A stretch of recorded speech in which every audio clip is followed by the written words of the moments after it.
e ha chiesto fino a lunedì per poter decidere se aderire o meno a queste nostre richieste.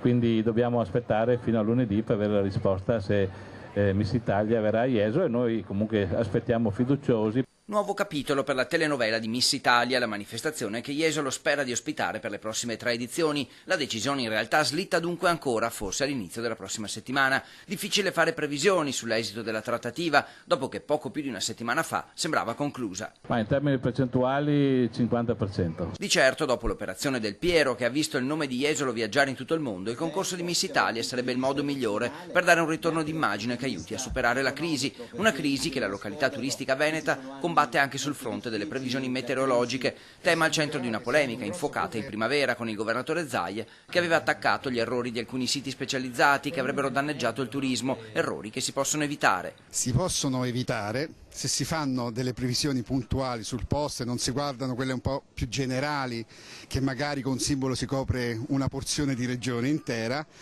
e soprattutto se si segue il tempo con costanza 24 ore su 24. La gente quando vede sul nord-est quella nuvola che è un po' sole, un po' pioggia, qualche gocciolina, non viene a Jesolo, e quindi sicuramente perdiamo tantissime presenze e quindi dobbiamo assolutamente correre ai ripari. Ora Jesolo pensa a una propria centralina per fare previsioni autonome. Il prossimo anno dovremo avere la nostra centralina, finanze permettendo, in cui da soli, chiaramente in collaborazione con l'aeronautica militare, ci facciamo le nostre previsioni e speriamo di non sbagliare. E la Regione lancia anche una proposta ulteriore. Installando delle webcam lungo le spiagge, chi vuole vede direttamente qual è la condizione del tempo, del mare, se c'è gente o non c'è gente, quindi si può fare un'idea tra la previsione e la visione diretta di quali sono le condizioni delle spiagge. Ma attenzione, perché previsioni su territori troppo ristretti sono difficili. La microprevisione è un qualche cosa